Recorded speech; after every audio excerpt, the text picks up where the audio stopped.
It's time for City Beat, your source for all the latest news on the city of Thompson. Only on 102.9 CHTM, your radio station. Good morning. This is City Beat here on 102.9 CHTM. I'm Monika, and joining me today is Mayor Dennis Fenske. Welcome to the studio. Morning. If you have a question for the mayor, call us at 677-8181 or email CHTM@arcticradio.ca. To start, why is it snowing? No, but kidding. How is the snow affecting the city? Yeah, it's usually the mayor's fault for the weather. I get blamed about a lot of things. But yeah, so starting with the safety share, it's extremely icy out there. Everybody's talking about the ice and the dangerous conditions that are out there. So the city is out with sanders. We're sanding where we can. I know businesses are doing the same, and residential people are doing the same where they can. So just if you're out in your vehicle, you'll probably be in control of your vehicle, but watch for other vehicles because they may not be. So give yourself lots of space when coming to a stoplight. Don't follow too close behind vehicles ahead of you. You may not have the stopping distance that you normally have, and it is quite treacherous out there. I haven't seen it like this for a couple of years, but definitely be safe out there. And we do have Public Works out with the sanders, so again, be aware of the larger vehicles. As a result of that, we've got a couple changes in events that were supposed to happen tomorrow on Saturday. The Corporate Business Challenge for cleanup was to happen tomorrow. It's been moved to May 22nd from 1 to 4 p.m. And also the Instant Cash for Trash, which was supposed to happen on Saturday centered out of Robin's Donuts. That'll happen on May 23rd, 9 to 4:30 p.m. The times are the same as would have been this weekend, but obviously because of the weather and because it's a long weekend, the weekend after, we've moved it out 2 weeks, so be aware of those changes. For sure, makes it a little hard to clean with snow and ice covering it. Now, during yesterday's chamber meeting, the Alliance Seniors Housing Project presented their plans for an affordable seniors home. Now, I know you weren't there, but plans for the project have been known for a while. So I'm curious if you've had a chance to see the blueprints and plans and what your thoughts were. Well, I think it's a great project, and I want to congratulate all the volunteers and the groups have been working hard in the background to get this project up and running.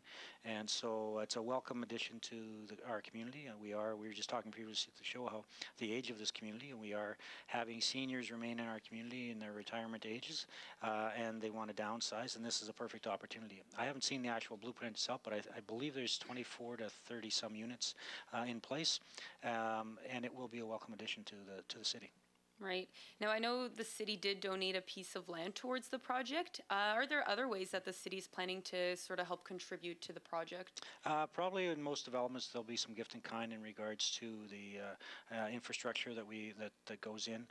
We do have some land that we provided for the project. So as the project develops, and I believe in the next month or so, they'll finalize the final details, and they'll be working closely with the city as the development moves forward. Okay. Quick reminder to listeners that if you have a question for Mayor Dennis Fenske, you can call us right now at 677-8181.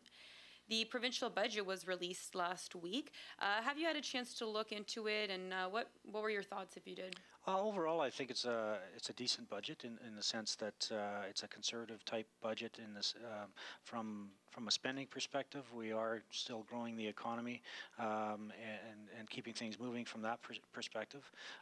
It's nice to see the commitment to infrastructure and other social programs. We just received a recent announcement in regards to the community safety officer, so we're the benefit of that. We're looking forward to that, and we're looking forward to more announcements as the summer progresses. Mm-hmm. Is there any areas in the budget that you think will help the North specifically? Well, I think always the infrastructure, the road works is always helping. I understand there's some plans for Highway 280. I know that there's been lots of discussion about it being the worst road in Manitoba. So I understand from Minister Ashton that things are moving forward in that project itself. So we'll see some announcements later on. And again, road infrastructure is very important both around the community and in the community. We'll be moving forward with our infrastructure program with the assistance of the province and federal gas tax. So overall, you'll see construction again this summer, which is a positive sign. I was actually going to ask you about Road 280 from Thompson to Gillam. It was recently, as you said, chosen as CAA's worst road in the province. What are your thoughts on that? Well, I agree. It's an access for communities north and east of Thompson to come into Thompson for trade and commerce, and so we're very concerned for the health and safety of those residents and those traveling north as well. So we're very supportive of any initiative that gets that road improved to the condition that it should be. Just because it's a northern road shouldn't mean that it's a second-class road. And you always get the argument, oh, it's not as well used as a southern road. Well, that's not the point. The point is it's a lifeline for many communities in that area to come into our community, and it should be a safe one. Mm-hmm.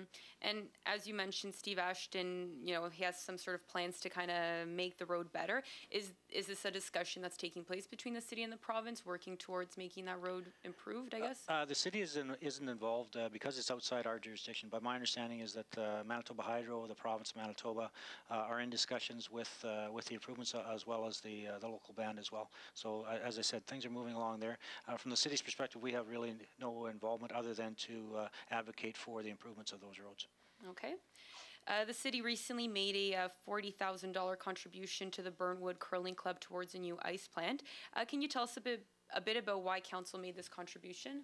Well, the facility itself is located in the TRCC, and the city owns the building itself. The Burnwood Curling Club operates the facility from a programming perspective, and any infrastructure that they purchase is eventually turned over to the city of Thompson. So it's in the best interest of both the club and the city that the ice plant is available and running, because if it doesn't, then the club isn't able to operate, and that's a loss of an activity for our community. So it's in our best interest as the city, as the owner of the facility, and as a supporter of that sport in our community, which is a large one, that we continue to have decent facilities and that they are up running and efficient as well.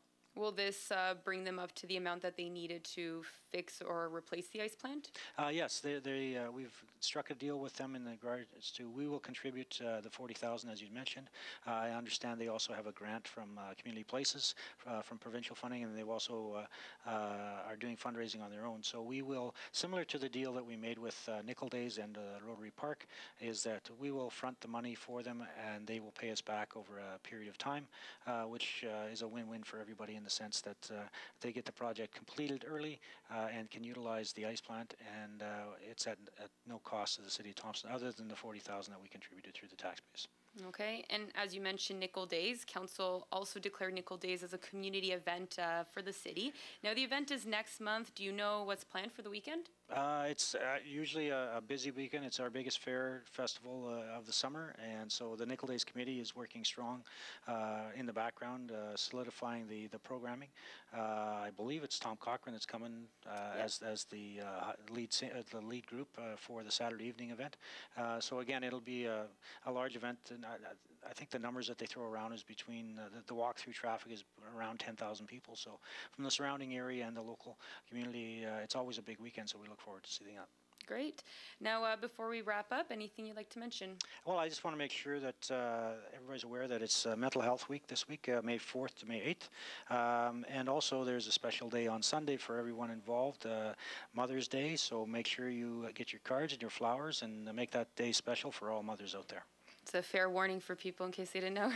Well, that's this edition of City Beat for 102.9 CHTM. I'm Monika Gould.